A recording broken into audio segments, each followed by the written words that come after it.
Nobody makes it on their own. Nothing is more off-putting to me than when people claim they made it all on their own. All of us have a parent, a mentor, a friend, a teacher, or a partner to thank for our success. Therefore, we have to be grateful and we have to pay it forward. Being generous with people less fortunate can mean many things.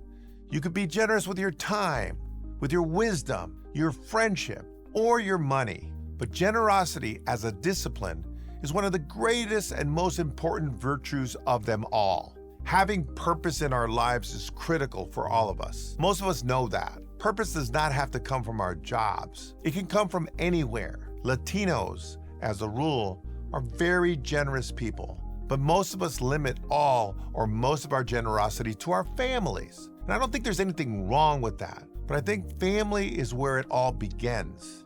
It doesn't have to end there.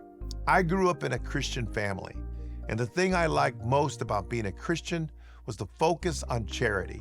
If you study the Bible, you know that Christ spoke constantly about the importance of looking out for those that are less fortunate than ourselves. So whether it's for spiritual fulfillment, personal gratification, or the aspiration of being part of a community that looks out for each other, being a generous person fuels our sense of purpose and provides us with a satisfaction that is greater than almost anything else.